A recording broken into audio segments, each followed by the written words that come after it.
Hi, welcome everyone to the last lecture for Winter Quarter.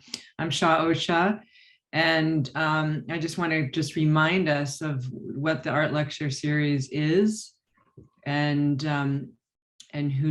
what's coming up. So I think that it brings a lot of value to our community to have these speakers that are artists and scholars and educators who are socially engaged with issues of our times, and that we are dealing with a plurality of subjects and materials and approaches and presentations. Everyone has different ways of being and sharing their life's work with us. And I like that plurality. It's very exciting to make connections among these lectures, among the materials and topics and questions, and also how those affect are relevant and pertinent in our own lives. So the speakers come and they share their processes so that students and staff and members of the community and faculty can also experience this commitment to inquiry and critical thinking and experimentation and creative problem solving, research, steps, failures that it takes to make something. And we want you to try to keep making connections with the questions, the processes, and those materials and themes to your studies and your interests, and to think about the liberal arts education as something that's preparing us to participate in the world. And so we're participating in being audience, but also with the Q&A. And as a small college in a small city, it's just a beautiful opportunity to have people circulate through our community and have these shared experiences with ideas that open things up for us in our world and in the collective conversation. So I'm sort of plugging the liberal arts that I feel is something that people are wondering what its value is. And I think it's really embodied in the work of the people that come in our participation with them. I want to quickly thank the people that help make this happen. Raoul Berman, Dave Crampton, Vito Valera, and the students, the media interns. They are the ones that help us with the tech and the recording. And we have a beautiful archive on our website of speakers that have been coming for the last 10 years. So it's a great catalog and library of various thinkers and presenters. Also Julie Ron, who volunteers administrative help to make this happen by being the liaison with the artists coming and helping with some of the administrative work. So just a real appreciation for all of the people that work to make this happen. You all remember that the Q&A will be at the last half hour of the talk, that you can either raise your virtual hand and speak, which is the preference, so that we can hear your voices, and our guest has actual interaction, because we're alone up here as just our heads. And then you can also write in the Q&A, and we'll toggle between those two things. I'm pleased to share that the spring series will be merged with the Climate Academy. Miranda Mellis will be facilitating those talks. So we're having same thing, Wednesdays, still remotely, 11:30 to 1, alternating weeks. And we have an eco artist, filmmaker, and performer, Daniel Harm, an ecological journalist and author, Linda Mapes, Washington State Poet Laureate, Rena Priest, and the poet, visual artist, and former poet laureate, Roberto Harrison. So that's coming this spring. Today we are privileged, and I'm thrilled to have my friend Karina Aguilera Skvirsky here, zooming in from her opening in Madrid, Spain, where it is about 8:30 at night. So she's having an opening of a show called Las Piedras Están Vivas in Madrid. And the opening will be starting while we're here. And Parker Wong is a student who will introduce. Thank you, Parker. Yeah. Thanks, Joe.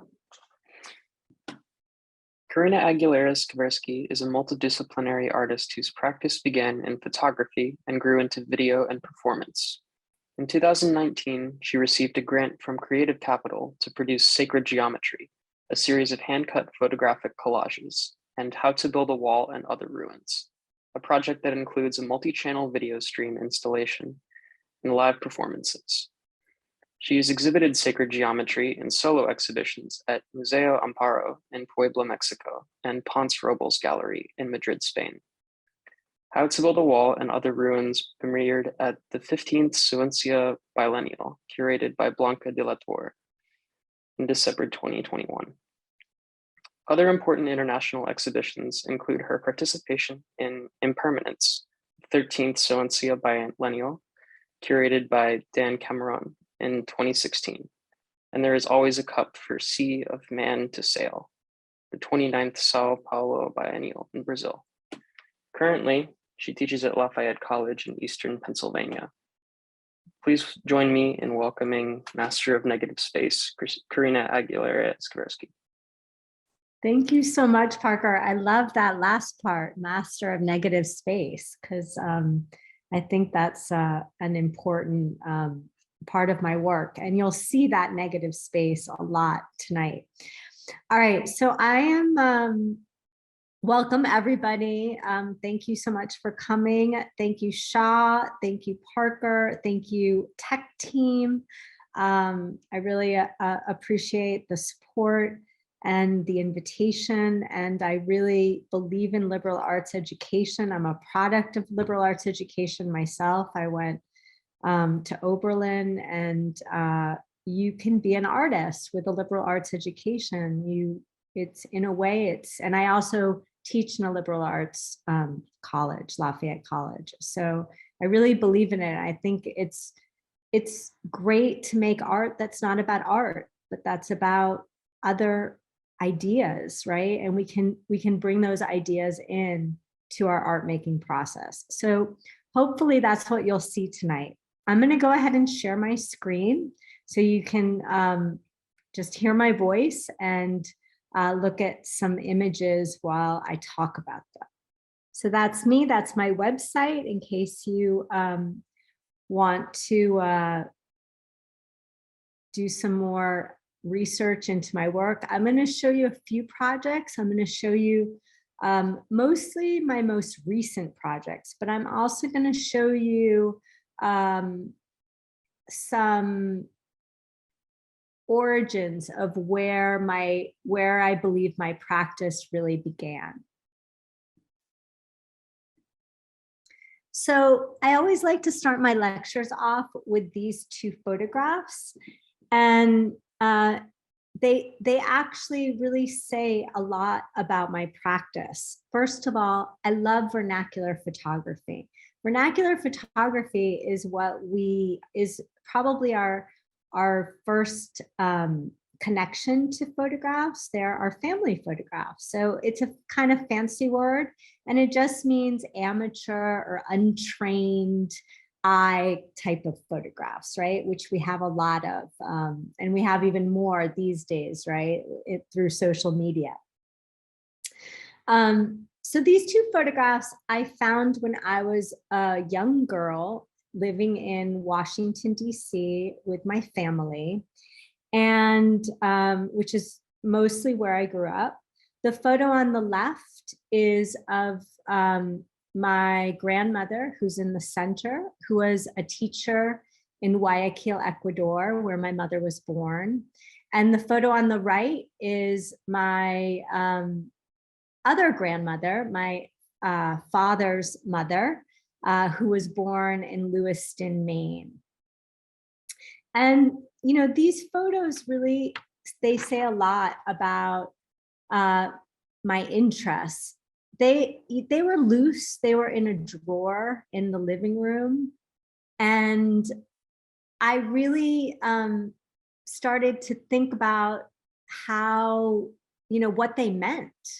I started to have kind of a conversation with them. I wanted to know more, or I wanted to integrate them into my life in some way. So in the photo of on the left is my grandmother who grew up in poverty in Guayaquil. She was Afro-Ecuadorian. She only spoke Spanish. And on the right, my grandmother, and that's my father with her, was born Lewiston, Maine, grew up Jewish, never worked. She was a stay-at-home mom. She spoke English, and she came from an upper middle class background. And so these multiple identities are part of me, and in a way they have informed my practice, or at least they inform my interests. So I am very interested in issues around race. I'm very interested in issues around class, and I'm interested in issues around identity. But I kind of use identity to talk about other things. I use my own identity to talk about other things. So this first piece that I'm showing you is at the São Paulo Biennial, which I participated in 2010. And it's a photo album. It's a photo album that I photographed 30 years after I made it. So these photographs, these old photographs were put into a photo album by me. And it was kind of my first, venture into art. It was through the photo album, trying to organize my family history and make sense of it. So this is 16 pages, and they're just literally photographed from the album with some changes. I added some of the text, and some of the text was already there. So the piece is called Karina's Pictures from Ecuador, 1977 to 1978. And that was the year, it was a little over a year that I lived in Ecuador with my family, and I was about 9 years old, and it was very impactful because I remember it. I also, at that time, had a plastic camera that I carried around with me and photographed my life in Ecuador. And so this photograph here that you see is kind of the reason why I made this album into an artwork. And I say I made it into an artwork is we might think of the album as an artwork in its original form, but it was when I rephotographed it that it really became an artwork, which was 30 years after I first made the album.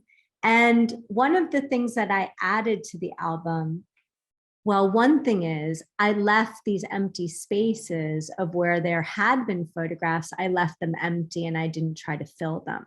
So over the years, I had looked at the photos and taken them out and thought about how I could make an artwork out of it, but could never figure it out. Eventually, of course, I did. And then the other thing that I did was I added text. So I left photographs out as kind of ellipses, like maybe breaks of memory. And then the memories that I did remember, I added into the album. So some of the text was already there. And you can see how Guayaquil, which is the port city in Ecuador, is spelled one way here, and it's spelled a completely different way here. So that's original. I didn't change that. I didn't add that. But the memories are really based on my memories when as an adult. And as you can see, I used a kind of childlike scrawl to imitate my handwriting from when I was a child. So here it says, this picture shows my dad and sister and some poor people on the street. They are very poor and do not have a house. In other words, they're homeless. And this photograph is the reason that I turned this album into an artwork. Look at this photograph. What is happening here? Who are these people? What are they doing? This is my sister and this is my father. My father, Jewish American, my mother, not pictured here, Ecuadorian, and my sister looking at a homeless family behind. And I remembered when I looked at this photograph years later that my dad kind of gave me a project. Maybe he gave me my first project. He said, you should photograph the problems in Ecuador. And so I kind of did. And so he wanted me to take this picture, but I think he just wanted me to photograph the homeless family behind him. He didn't expect that I would include him. But what did I know? I was 9 years old. I just photographed the whole situation. And in that, you can see my own subjectivity as an artist. You can see my innocent, what we say in Spanish, mirada, my innocent view, my innocent perspective in making this photograph, right? It's not what we might call as porno miseria, which is like pornography, like photographing, exploitative photography, because I was a child, I didn't know any better, right? And by including my sister and my father, the photograph really becomes loaded, right? You see that subjectivity, you see the difference in class, you see that position. And that really informed me as an adult, as an artist. I understood once I was, you know, almost 40 years old, when I looked at this photo, I knew what was going on. And I didn't know it before then. So it really changed the course of my practice. And I started to think about my own subjectivity as a way to talk about issues around race and class. And so here's some other, I'll read you one of these. Well, let me go back.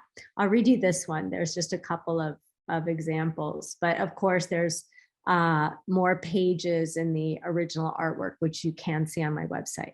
Okay, so it says, my dad stepped into this hole, notice how hole is spelled, with my sister on his shoulders. It was night, but I took the picture in the day. My dad wanted me to take the picture to remember the problems in Ecuador, because we were moving back to the US. And so this was his way, I think, in a very kind of maybe paternalistic, but also in a humanistic way. He wanted me to be aware of, you know, where we were living, and in a way aware of our own privilege, right? Or aware of my own privilege. And that those kinds of values have kind of stayed and are incorporated in my practice. The other thing that's happening here that is something that I continually do in my work is, in a sense, I integrate past and present. So memory is kind of fluid, right? And as we remember things, we're in the present. And so we're thinking about the past, but those memories, the way we articulate them, are often in the present. So this kind of collapse between time frames is something that I work with a lot in my practice. So this next piece, The Perilous Journey of Maria Rosa Palacios, is actually about my great-grandmother. That first photo that I showed you of my grandmother, that was Lucrecia, and her mother was Maria Rosa Palacios. Maria Rosa Palacios came from Chota, Ecuador. Chota is an Afro-Ecuadorian area in Ecuador. It's to the north of the country. It's close to the Colombian border.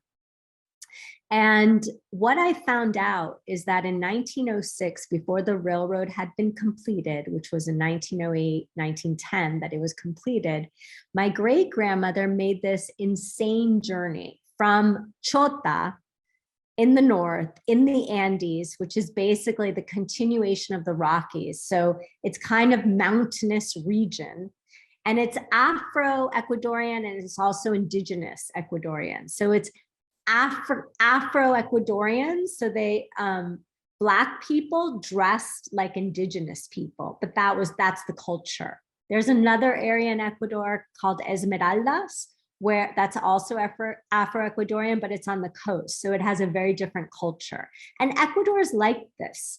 Ecuador is a small country, but it's very diverse. It has, in terms of its topography, and because of its topography and its geography, it's also diverse in terms of its people. So the people from the Andes are tend to be, it's a cold climate, so they tend to be a little more, shall we say, less boisterous. And the people on the coast, it's a very tropical climate. That's where my grandmother was born. And then there's the Amazon, which is where the majority of the indigenous population in Ecuador lives. So my great grandmother had to cross the Andes before the railroad was completed, before the train, before there were any cars. And I asked the question, and a lot of my work really comes out of asking questions. Well, how did she do this journey, right? How would she have done this in 1906? So it turns out that those journeys took a long time, and I did a lot of research. So what starts out with a question about my great grandmother turns into a question about travel, pre-industrialization, travel in what we call a third world or fifth world country. What was it like then, at this time? And so what I did was and you can see how my photography then leads me to be interested in performance and video, right? So this is a performative video in which I reenact my great grandmother's journey, but I don't do it in real time. I do it as a film, as if I were making a film. So it's a 30-minute piece, and you can actually see it on Vimeo if you Google me. Anyway, this is the view in the Cuenca Biennial, the 13th Cuenca Biennial in 2016, of the video projection. And yes, that's me. That's my marker. My skin is very light, but my hair is still very Afro-Ecuadorian, and you can see it's my marker, right? It's what kind of connects me to those Afro-Ecuadorian roots. So I'm going to play you a little bit of the video, not too much, just a couple minutes. It's probably not going to play perfectly. It'll probably skip a little, but you'll get a sense of what I'm trying to do. In 1906, my great-grandmother, Maria Rosa Palacios, left her home in Chota and walked over the Andes to the port city of Guayaquil to work as a domestic. She was 14 years old.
¿No le duele? Sí, está está duro, porque le quita Rosita, toca esperar. Hasta que suavice.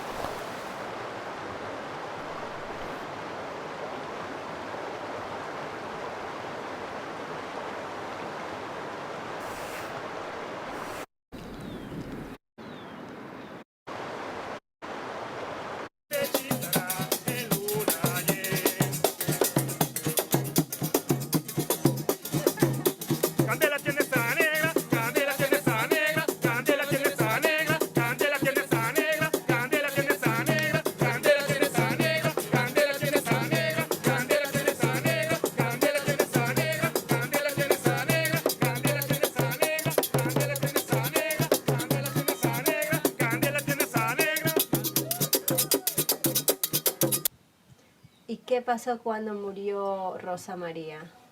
Ah, cuando murió ella. Le hizo telegrama a mi papá y le trujo a la hija, a doña Lucrecia. Ella bajó, no los hombres, pero qué brava que es que había estado. Oh, que le han dejado morir a su mamá, que esto, lo otro, y mi papá otro demonio, misericordia. Le dejas de llevarle a tu madre a la tierra donde han vivido, le dejas y venís a reclamarme a mí. Fue bravísimo y mi papá había estado bien bravo y le deja botando en Ibarra. De ahí doña Lucrecia parece que se le había llevado le llevaría el cadáver a Guayaquil o a Quito, ¿cómo haría? Porque mi papá les deja botando y ha estado bien bravo. ¿Cómo era Lucrecia? Uy, cayó una zambota gorda, bien gorda.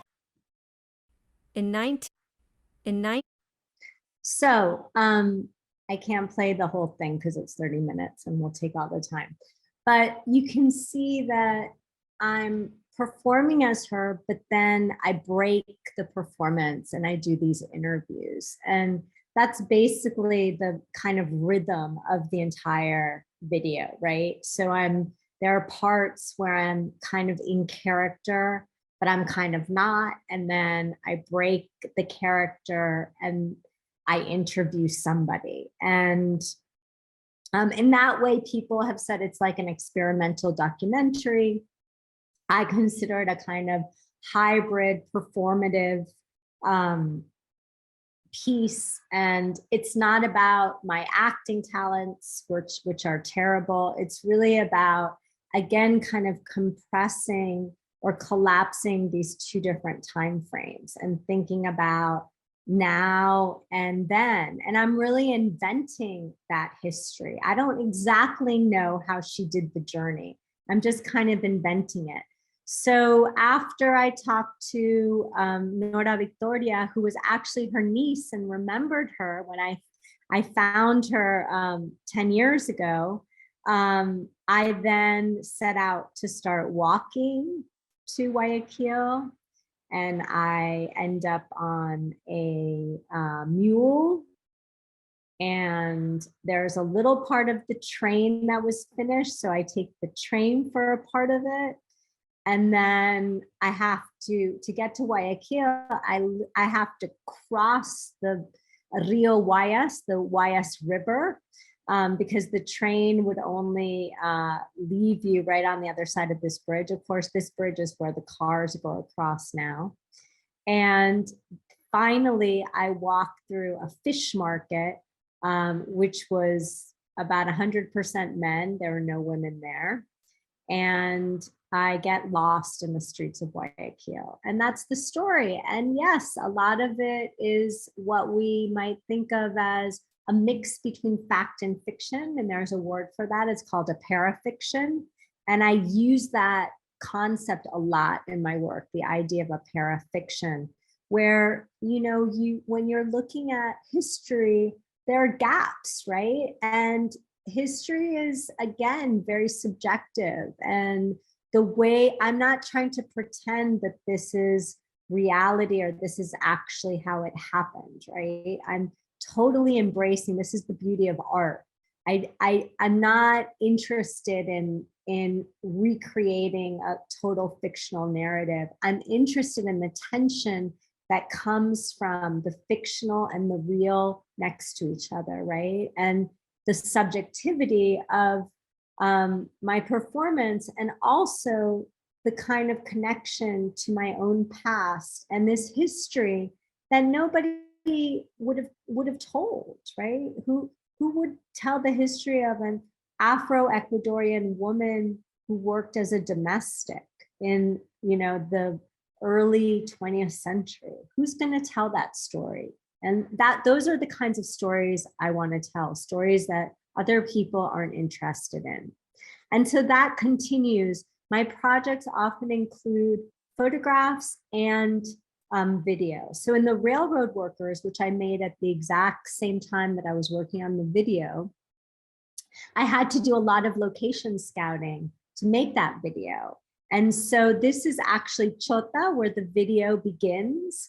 And I did research in the archives in Ecuador and found photographs of the construction of the railroad. And so I literally collaged, embedded those photographs behind actual photographs of where the railroad runs today. And it still exists. It's still the same railroad. And it was probably the same route that my great-grandmother would have taken to get to Guayaquil. The amazing thing is, while she's doing her journey, they're building that railroad. And the railroad wasn't built by anyone. It was built by Jamaicans who were migrants. They were brought from Jamaica, and it was built by indigenous workers from Ecuador. And many of them, because it was a lot of manual labor, they lost their lives. And so I integrate, again, to kind of shine light on the workers, on these other laborers, right? My great-grandmother was a laborer, but the workers that built the railroad in Ecuador were also laborers. It's very similar to the history of the US railroad that was built by Chinese. Where are they? Where are the photographs of them, right? They exist. You have to find them. You have to look for that history. And so in that same way, I was interested in that kind of history of the railroad in Ecuador. And so this photograph of the workers, even though it matches really well with the contemporary photograph that I took, it matches in a formal way. It's like the scale is wrong and it's not the exact place. And I'm not interested in that kind of literal realism. I'm interested in the metaphoric. I'm interested in the, you know, this land, what happened in this land? What does this land, what was hidden beneath the ground, right? And that's why the photographs are also collaged behind, but they formally look like perhaps that was really there. And people ask me that question, but it's not literal. It's around where the photograph may have been taken, but not exactly the same place. So one of the things I learned is that those incredibly high mountains in Ecuador, they had to actually use dynamite to break through those mountains to create the tunnels to actually get the train to go from the highlands to the coast. And so this brings me to my most recent project, and projects, I should say, with an S, and there are 3 of them. Sacred Geometry, which you heard Parker introduce you to, How to Build a Wall in Other Ruins, which he also introduced you to, and Inca y Cañar, which is a new project that's the one that's being exhibited right now. And so if it works out, we might go over to the gallery, which is right next door, and actually look at the show.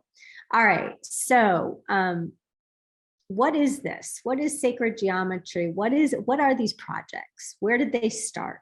So they actually start with this photograph. This, I guess not the photograph itself, but while I was making the other video, the Perilous Journey of Maria Rosa Palacios, I was living in Ecuador. I had a Fulbright for 4 months. And during that period, I went to this archaeological site named Igapirka. And this is Igapirka. It is an ellipse, so it's oval, and it was built by Incans. And one of the amazing things that I learned about Inca technology, right? And you can kind of see it, these rocks are carved. And the way they're placed together, and maybe you guys have heard of this, if any of you have ever heard of Machu Picchu or have ever been to Machu Picchu, this is Ecuador's Machu Picchu, but much smaller in scale. Machu Picchu, the rocks were needed many people to carry them. Igapirka, the rocks are small enough that I could carry them with the help of somebody else. They're still heavy, but they're like what we call two-person rocks. Now, what I want you to really look at, though, is how these rocks are connected together. They're very tightly connected. So what the Incans did, their technology that was pretty amazing, is that they were able to carve rocks so precisely that they could fit them together like a jigsaw puzzle without using any mortar, and they would stay together. And in fact, there are a lot of earthquakes in Ecuador and Peru, and they never topple because they're actually, the way that they are placed together is actually very earthquake resistant, which is kind of interesting. And so I do want to point out that this is a photograph I got from the internet.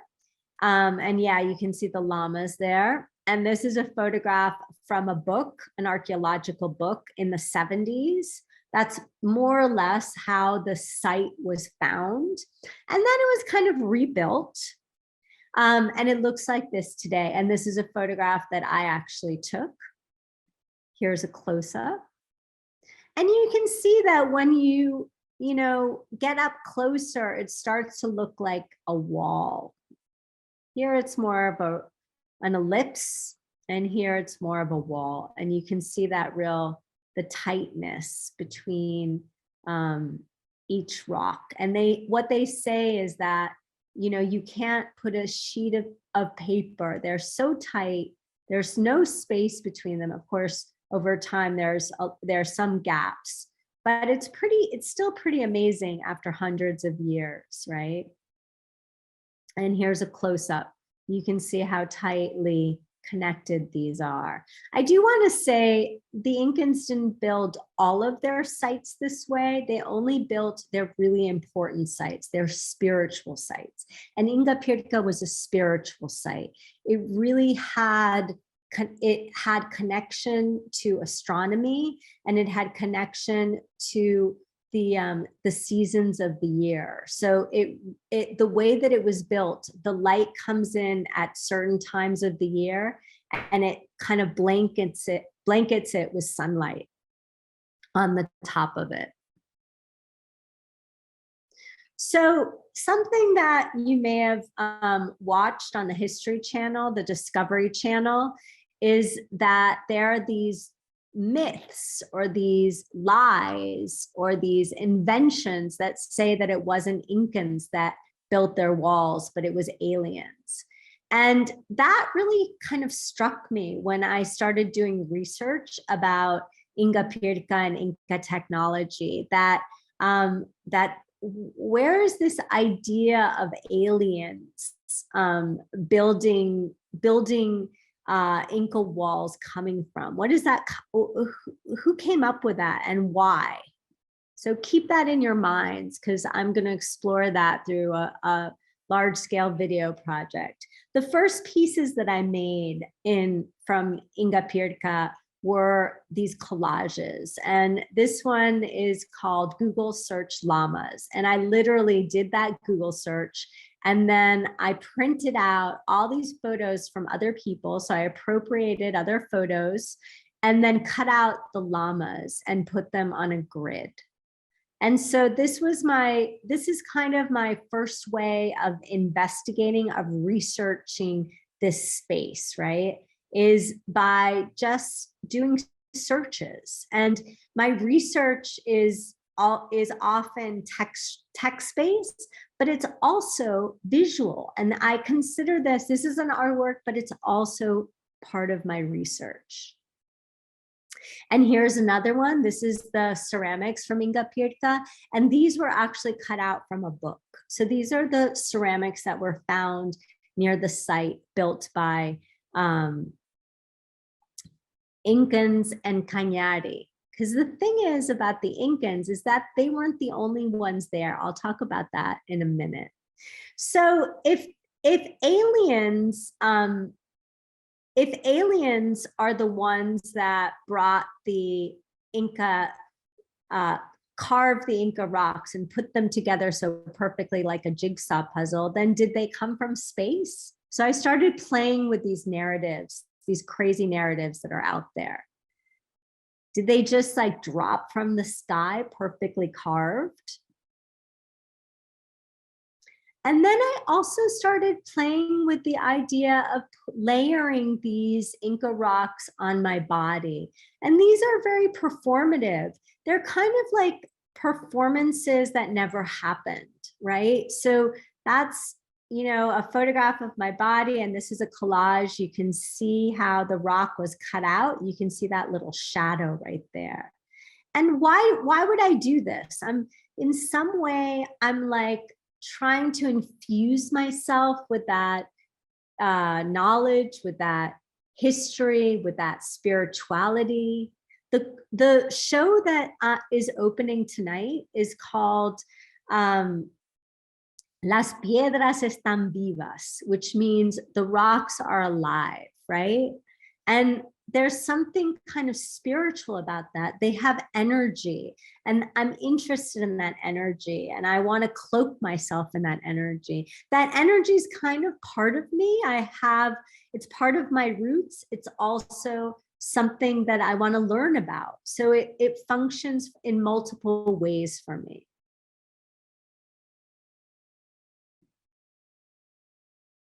They're kind of like hybrid, you know, rock humans. And that's okay with me. I like that kind of presence, and I like that narrative. I like that idea of connecting to this, you know, very old material and metaphorically the history. But part of it is like, if you're going to say that aliens brought Inca rocks, you know, to Latin America or South America, then why not women? Who says women didn't build Igapirka or Machu Picchu? If other people are going to invent these histories, I figure, like, why can't I invent them? And why can't they be more empowering? And so that leads me to the last piece that I'm going to share that is up. I just finished it in December 2021. It's now showing in Ecuador, in Cuenca at the Biennial, which is the 15th Biennial. And the piece is called How to Build a Wall and Other Ruins. And what is this piece about? Well, when I started thinking about this piece, it was 2016. And if you guys remember, in 2016, we were heading into a presidential election, and there was a ex-president of, you know, our ex-president was talking about building walls. And in a kind of like flip way, I thought, well, if he's going to build a wall, why not use Inca technology to do it? And in a way, that's part of my own interest in the Inca history was part of the impetus. And then the other thing was this political question of like, well, what does it mean to build a wall? And what does it mean to use this technology and acknowledge their incredible technology and their feats, right? It was a kind of way that I could talk back to that political context that we were living in. So I'm going to play you a little bit because it's a little unusual. It's 8 channels. And what you'll find, what you'll see is that while people talk about how the Incans built walls, I juxtaposed this with a reenactment of how I thought about building a wall in the 21st century.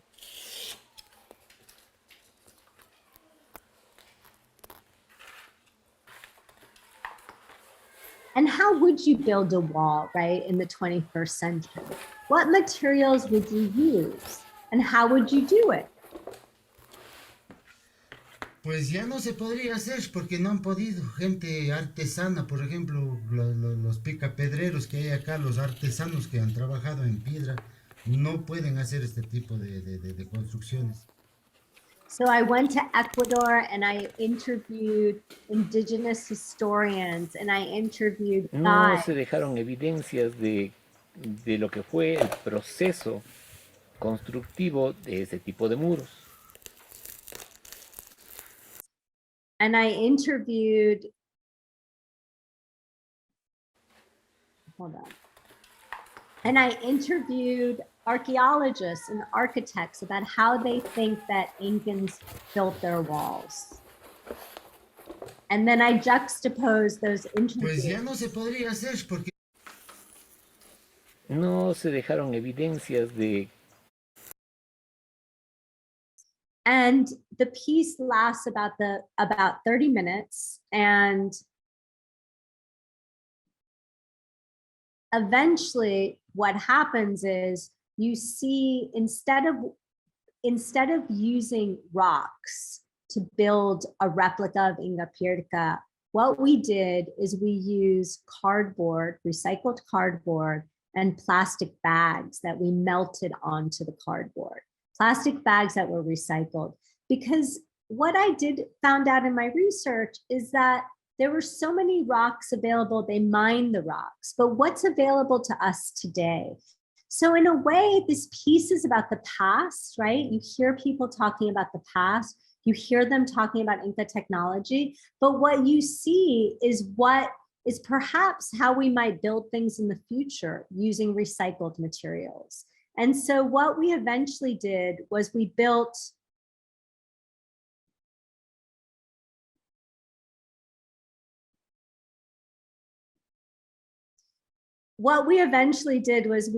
a replica of Igapirka. So the same thing that you saw before, but using these materials, which are close at hand, right? They're readily available. And the people that built it the majority were women. So it was like a female brigade, kind of inspired by the photograph that I made of the woman carrying the rock. And it's juxtaposed with these interviews that I did with the different, with these different experts and non-experts about Igapirka. And then that work really led me to this very recent work called Inca y Cañar. And so as I sort of referenced, the Incans when they came to Ecuador, they were actually like imperialists.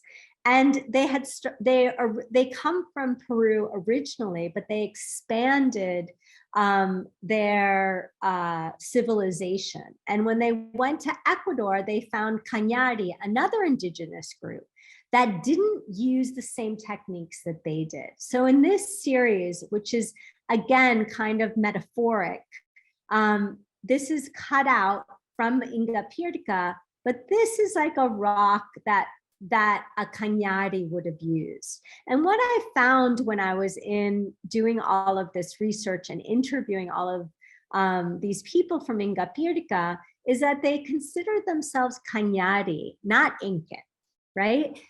Everyone thinks of like Latin America, South America as Incan, and the Central America as Mayan, and Mexico as Aztec in terms of the dominant groups. But there were a lot of other indigenous groups. And so this is metaphorically, and I juxtapose the Inca and the Cañari, and they're about, I'm just going to show you these 5 different collages. These are about 40 inches by 50 inches. So the pieces feel kind of human in scale.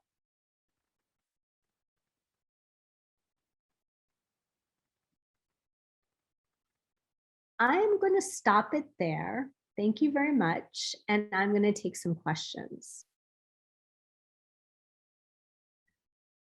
Thanks, Karina. That's great.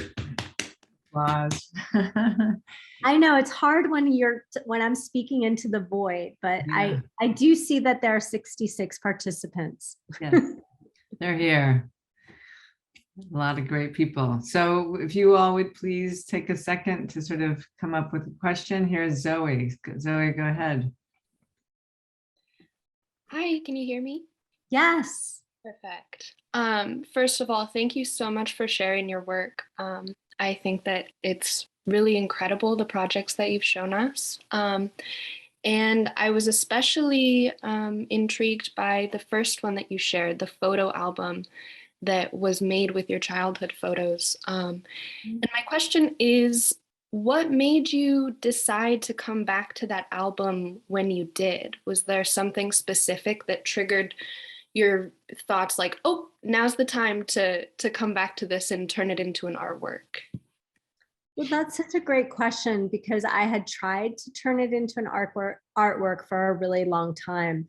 And as I was like thinking about the lecture today, I was thinking about maybe showing you a piece that I made before I made that piece, because a lot of my work was had a lot of the same issues that I'm interested in, like around race and histories.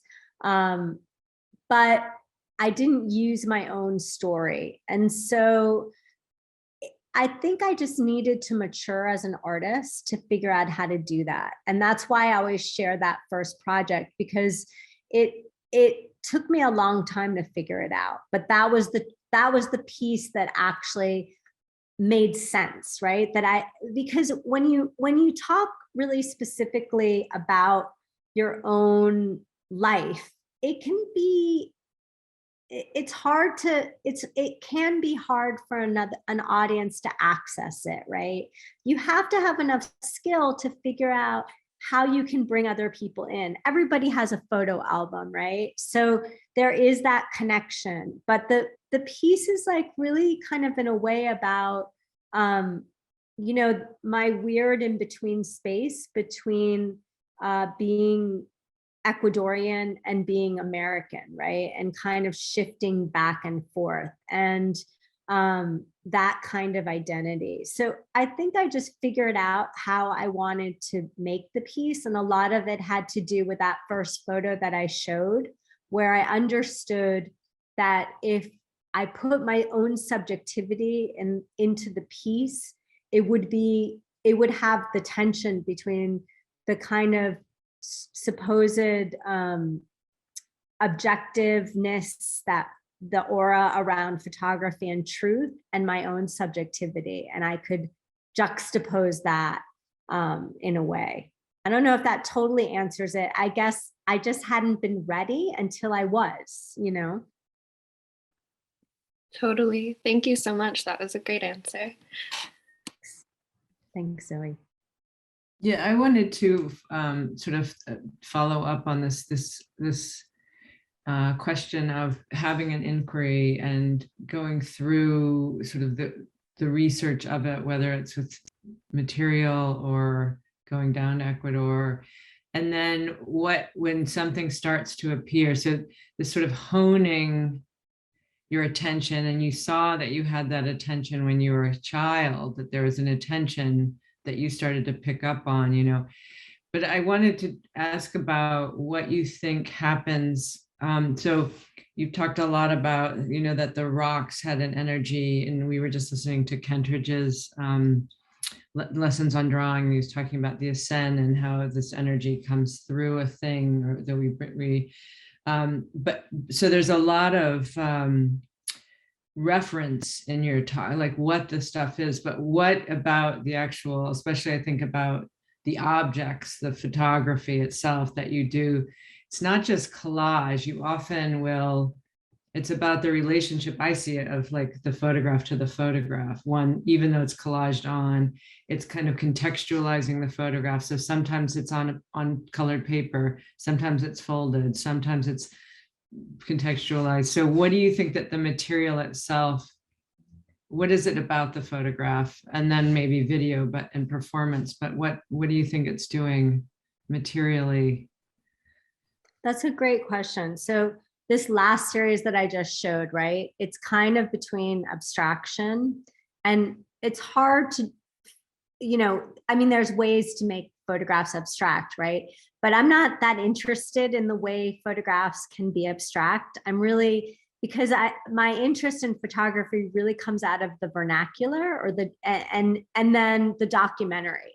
But I think the vernacular, I don't tire of looking at like these photographs, right? That are really very much about the untrained eye, right? Those little discoveries that you can make. But because of that, they hold a kind of, they hold what maybe Bart says, what was there, right? That there was something that happened there. And so in that way, I'm not interested in photographs like that use like a soft focus or something that don't reference what was there. So the rocks reference what was there, but then by eliminating, and it does go to what Parker says in a way, that negative space, then they become abstracted, right? And that whole issue of like pulling back, how much information do you need to understand a thing, right? So that's one issue. And then the other thing is that the materiality of the photograph itself.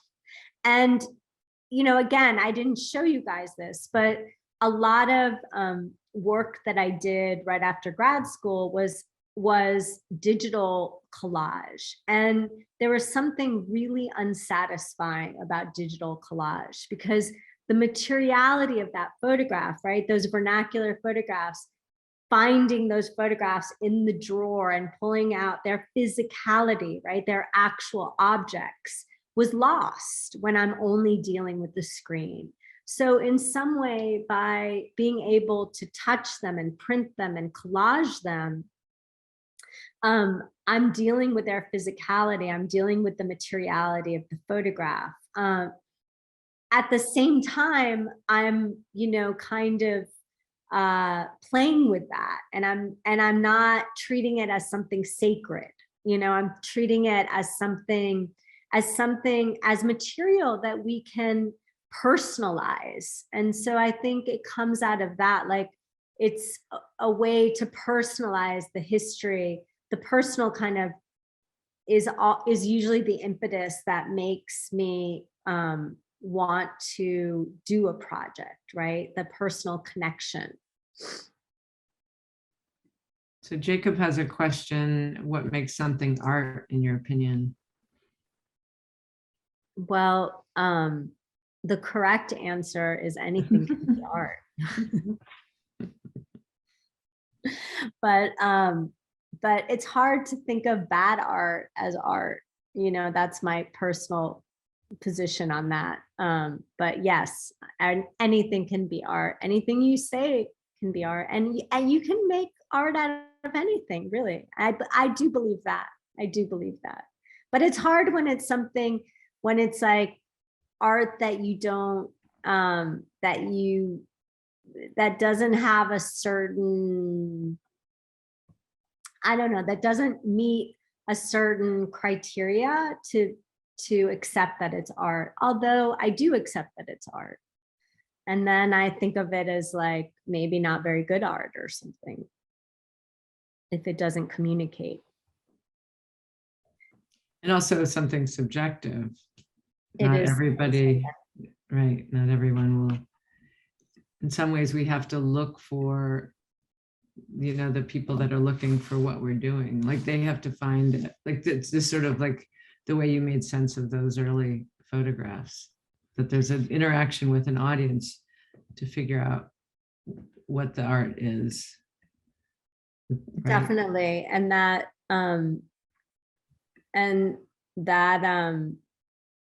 I think it's important to want to communicate, right? And it's that the potential for communication that art brings, I think, is really interesting. And I think it's really important to think about audience, right? That we're not just working hermetically, or, you know, just thinking. We do have to be an audience for our own work, but I think it's important to think about audience and how we're communicating with the audience. It doesn't mean that what we want to say or what we think we're saying is exactly what they're receiving. That doesn't matter so much as long as they're receiving something.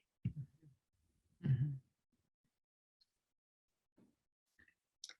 Let's see, Sage says, what feelings did come from the digital work versus the tangible object work? That's a great question. You know, I think my first foray into I learned digital very early. And I think what digital does is that it allows you speed, so you can really kind of work out your ideas. And I really appreciate that part of it. And in fact, I use that, right, as a tool to kind of see how things work, especially formally. There's a formal aspect to my practice. But I think that the seamlessness of the digital, and you can get the same seamlessness if you photograph a collage, right? If you photograph the materiality, you can still get a kind of seamlessness. Was just less interesting to me. Like, I want to see the edge. I want to get a sense of how the thing was made. So I guess the feeling is like, I feel way more excited about, and not just in my own work, but in other work, that I like to see the edge. I like to see the process. I like to see a reference to that in some way. Okay, here's another question. You mentioned using parafiction to drive the narrative of some of your work. Could you expand the concept of parafiction and why you chose to use it?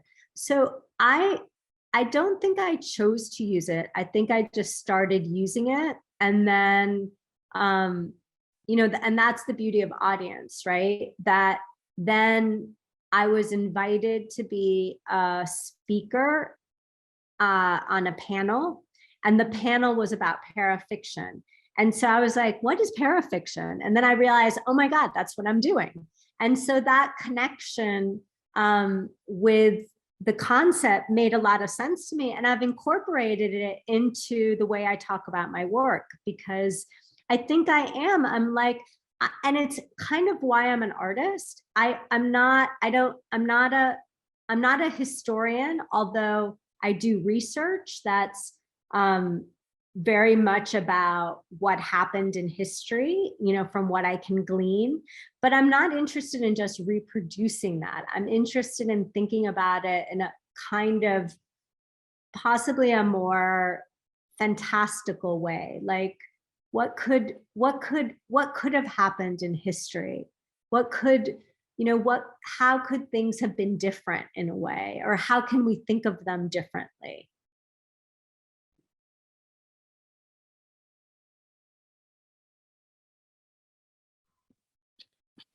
I'm back with another question. Zoe. It's sort of related to this idea of parafiction, actually. I wrote down a quote from while you were talking, where you said you're interested in the tension that comes from the fictional and the real next to each other. And that brought to mind a quote that has come up for me again and again recently from Donna Haraway, where she talks about the different roles that fiction and fact play, and that one is not more important than the other, but they sort of foreground and background each other, depending on the situation. And so I was wondering if you're familiar with Donna Haraway's work, and if so, if that has influenced you in any way. I'm vaguely familiar, but I'm not super familiar. So I can't say it has influenced me that much, but I would say that one thing that has influenced me is this documentary filmmaker who writes about film, who's, wow, his name was Errol Morris, which you guys may have heard of Errol Morris. He's made some amazing documentary films. And he has a book called Believing is Seeing. And so it kind of reverses that idea of seeing as believing. But he talks about this thing called emotional truth. And emotional truth is like the kinds of truths that we connect to as people. And I think that's kind of what I'm after. And I'm after a kind of emotional truth, right? Something that feels true, that merges, subjectivity and objectivity, that merges past and present, that merges, that's less, I guess, binary, right? That's more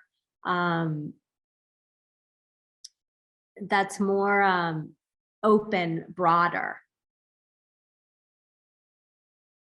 I don't know if that answers your question, Zoe. It does. I'm very excited to find this book and take a look at it. Thank you. I think he's really interesting, and he's very like direct in how he writes about it, and he does case studies, which I really appreciate. I really like to just analyze a photograph, right?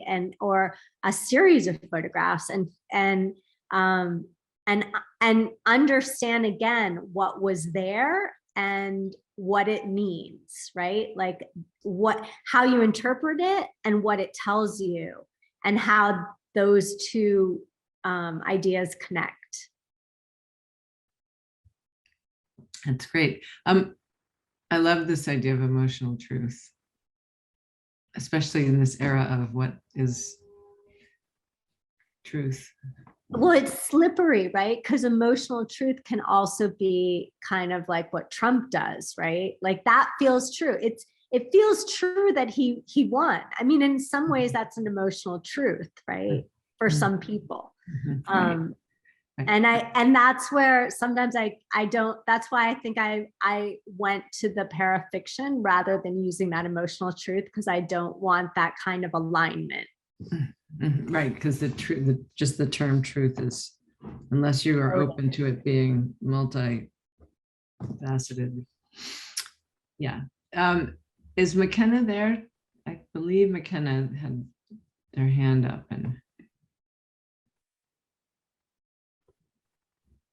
Oh, no, that was a mistake. Sorry. Oh, okay. There's another question up here for you, Karina. Oh. I don't see it.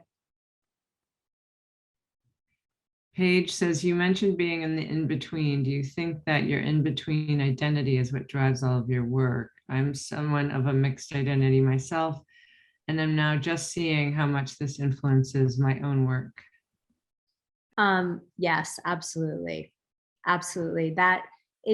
So it's like when I'm in Ecuador, it's like I'm half Ecuadorian, I'm half, and I don't like to say American, we usually say in Spanish, estadounidense, right? From the United Statesian. And I do kind of consider myself maybe having, it's kind of interesting, right? Because I'm Latinx, I was born in this country, but at the same time, I feel like I really connect to a kind of more transnational identity, which is a lot of Latina people that have, grew up in the States, they go back to those countries where their parents are from or their grandparents are from. They go back to them and they have a relationship with them. And so a lot of my relationship with Ecuador came from being there, not just from how that identity was transmitted from my mother, right? So I have my own relationship with it. So that creates even more of an in-between space. But there were 2 languages in my house, and I grew up, eating Ecuadorian food in the United States. So when you have these kinds of, and I also wanted to say that it's not just Ecuadorian and US, because it gets confusing, because the Afro-Ecuadorian part was also very present. And so a lot of African Americans have always asked me if I was, half Black or part Black, because of my hair, because of that marker, right? So the identity is actually way more complicated than even, just US Ecuadorian. And so, yeah, I at the same time, I do feel like there's something about identity in the US in particular, where you're often, and race, where you're often asked to kind of choose, and you're not allowed to have those multiple identities coexist. I mean, maybe now more so, that's more acceptable. And in some ways, to answer your question, which I'm looking at right now, yeah, I think that's a great resource for you to draw from, and just rather than try to fit yourself into the identities that are kind of presented to you, own the kind of multitude of identities that are part of you, and use that. That's your truth. That's your lived reality. Use that to make your work. Okay, I see a question by Scott. Follow-up question: when is it not appropriate to use parafiction when creating? Is there ever an ethical dilemma when using? Yeah, there's totally an ethical dilemma, I think. I think the way, and I don't want to say there's a right way and a wrong way, but I think the way to do it is to foreground one's own subjectivity. So I'm not presenting something as factual. I'm presenting it as complicated, right? As a kind of, I'm positioning my own subjectivity so that my, and it's visual, so it's not always apparent, but hopefully that, like in my video of my great grandmother, my own position of privilege kind of comes through. The weirdness of my position in certain situations ends up kind of coming through, right? And that it creates a kind of tension in terms of the communities that I am from and move through, and the communities that are, that exist there. Well, thank you for at least walking us through the street in Madrid. That was exciting. We saw a little bit of a glimpse of people, and I hope you have a wonderful opening and a good attendance, and congratulations. And thank you so much for beaming in from this particular evening when you do have an opening. Thank you so much for coming to us. Oh my God, I loved it. I loved the questions. I love you, Shaw. I love your school, you know. Yeah. All Thanks. right. Thank you so Okay. much. Okay. Have Bye, fun. everybody. Bye. Bye, everyone.